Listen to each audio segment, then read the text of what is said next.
नमस्कार दर्शकवृन्द, दिनभरका देश विदेशका खबरहरू समेटेको एभरेस्ट डेली टप 30 बुलेटिनमा स्वागत छ। म शारदा श्रेष्ठ। सुरु गरौँ आजका प्रमुख खबरहरू। मनाङको सदरमुकाम चामे स्थित मर्स्याङ्दी नदीमा बुधबार फेरि बाढी आयो।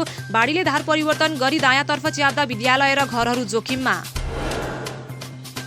पहिरोले घर भत्किँदा रोल्पामा एकै परिवारका 3 जनाको मृत्यु, अन्य 3 घाइते। उद्धार र थप उपचारका लागि हेलिकप्टरको व्यवस्था। नियुक्त प्रधानमन्त्रीले संविधानको धारा 76 4 बमोजिम विश्वासको मत नलिई उक्त धाराको उपधारा 5 बमोजिमको प्रक्रिया सुरु हुने व्यवस्था छ कि छैन भनी प्रधान न्यायाधीश सोलेन्द्र शमशेर जबराको प्रश्न। शेरबहादुर देउबा सहित 146 संसदको निवेदनको पक्षमा बहसमा आएका अधिवक्ता गोविन्द बन्दीलाई सो प्रश्न। नेपाली कांग्रेसको क्रियाशील सदस्यता छानबिन समितिले सदस्यता छानबिन अगाडि बढायो। असार 20 गतेभित्र सदस्यता टुङ्ग्याइसक्नुपर्ने। उजुरीहरू छानबिन गर्ने क्रममा सर्वसम्मत रूपमा क्रियाशील सदस्यता टुङ्ग्याउने। असंवैधानिक बजेट ल्याएको भन्दै प्रमुख प्रतिपक्षी दल नेपाली कांग्रेसद्वारा सुदूरपश्चिम प्रदेश सभाको बुधबारको बैठक अवरुद्ध। शुक्रबारसम्मका लागि बैठक स्थगित। सरकारद्वारा प्रस्तुत बजेटमा विनियोजित योजनाहरूमा कांग्रेस सांसदको आपत्ति। आन्तरिक राजस्व विभागका तत्कालीन महानिर्देशक चूडामणि शर्मा ढकाल सहित 3 जना पदाधिकारी विरुद्ध 1,33,20,000 को भ्रष्टाचार मुद्दा दायर। पछिल्लो 24 घण्टामा नेपालमा 2421 जनामा कोरोना भाइरस संक्रमण पुष्टि। सोही अवधिमा 3558 जना संक्रमण मुक्त, थप 81 जनाको मृत्यु। व्यावसायिक आन्तरिक उडान 59औं दिनपछि असार 17 गतेदेखि सुचारू हुने। सामान्य अवस्थाको तालिकाका आधारमा 50% मात्र सञ्चालन गर्ने निर्णय।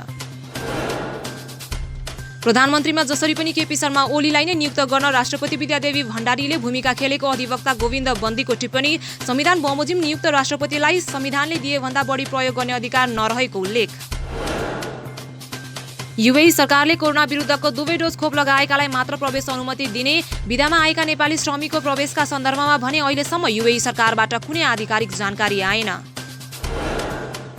पहिरोले मेलम्ची खानेपानी आयोजनामा 1 अर्ब रुपैयाँ भन्दा बढीको क्षति। प्रधानमन्त्री कार्यालयले सम्बन्धित निकायमा निर्देशन भएमा तत्काल बेलिभरेज राखेर काम अघि बढाउने। सरकारले खोपको प्राथमिकतामा नराखेको भन्दै व्यवसायीहरूले कास्कीमा बिहिबारदेखि एलपी ग्यास आपूर्ति रोक्ने। खोपको व्यवस्था नभएसम्म आपूर्ति बन्द गरिने। प्रधानमन्त्री केपी शर्मा ओलीले बदनियत राखेर प्रतिनिधि सभा विघटन गरेको अधिवक्ता खम्बबहादुर खातीको तर्क।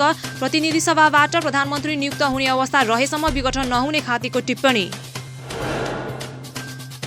हालसम्म देखिएका कोभिड-19 का भेरिएन्टहरूमध्ये डेल्टा भेरिएन्ट सबैभन्दा बढी संक्रामक। पहिलेको संक्रमणभन्दा 58% बढी संक्रामक भएको स्वास्थ्य तथा जनसङ्ख्या मन्त्रालयको उल्लेख। पछिल्लो समय नेपालमा देखिएका भेरिएन्टहरूको जोखिम सबै उमेर समूहमा हुने भएकोले सतर्क रहन मन्त्रालयको अनुरोध।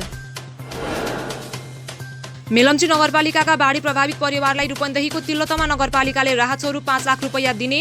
मेलम्चीका बाढी प्रभावितलाई राहत स्वरूप आर्थिक सहयोग दिने निर्णय गर्ने तिल्लोतमा पहिलो पालिका।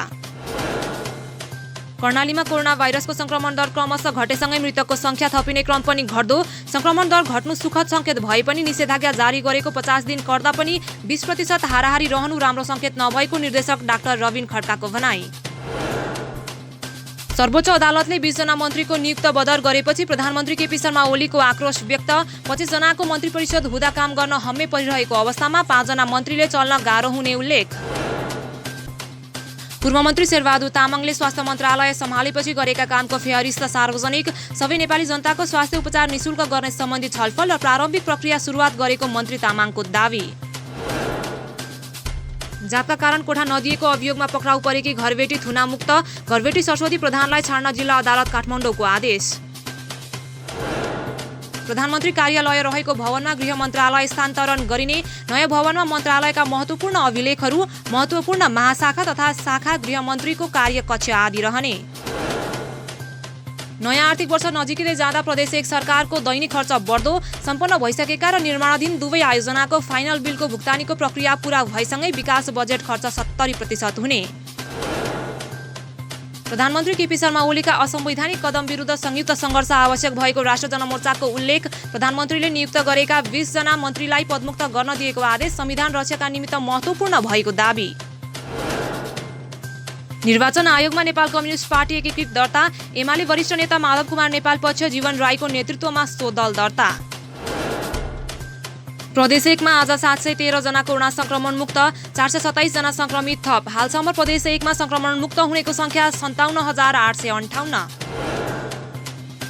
अन्तर्राष्ट्रिय चार्टर उडानमा बढी भाडा तिरेर यात्रा गरेको भए त्यसको प्रमाणका रूपमा टिकट उपलब्ध गराइदिन सरकारको आग्रह। उजुरीकर्ताको व्यक्तिगत पहिचान तथा अन्य विवरण गोप्य राखिने। नेपाल टेलिकमको मोबाइल फोन नेटवर्कमा देखिएको समस्या समाधान। VoLTE को प्रयोगबाट कुराकानी गर्दा मोबाइलमा स्तरीय भोइस प्राप्त गर्न सकिने। भारतमा कोरोना भाइरस संक्रमित हुनेको संख्या 3 करोड नाग्यो। पछिल्लो 24 घण्टामा मात्र भारतमा कोरोनाका 50,000 भन्दा धेरै नयाँ संक्रमित फेला। 1,358 जनाको मृत्यु। चीनले कोभिड-19 विरुद्धको खोप निर्माण गर्ने 4वटा कम्पनीका खोपलाई विदेश निर्यातका लागि खुल्ला गर्यो। कोभ्याक्ससँगको साझेदारीलाई अझ सुदृढ गर्न चीनले निरन्तर मद्दत गर्ने चिनिया अधिकारीहरूको प्रतिबद्धता। र रुसको सेनाले ब्ल्याक सीमा आफ्नो पानी जहाजमाथि चेतावनी स्वरूप प्रहार गरेको भनाइमा ब्रिटेनको अस्वीकार। रोयल नेभी सिप अन्तर्राष्ट्रिय कानुन बमोजिम युक्रेन क्षेत्र हुँदै बिना कुनै गलत नियत यात्रा गरिरहेको रक्षा मन्त्रालयको उल्लेख। एभरेस्ट डेली टप 30 बुलेटिन आजलाई यति नै। भोलि फेरि यसै समयमा राष्ट्र तथा अन्तर्राष्ट्रिय खबरहरू समेटेर टप 30 बुलेटिनका साथमा उपस्थित हुने नै छौं। ताजा खबरको लागि हाम्रो युट्युब च्यानल सब्स्क्राइब गर्नुहोला, फेसबुक पेज लाइक गर्नुहोला। हाम्रो अनलाइन पोर्टल www.averestdailynews.com पनि हेर्न सक्नुहुनेछ। एभरेस्ट डेली हेर्दै गर्नुहोला। नमस्कार।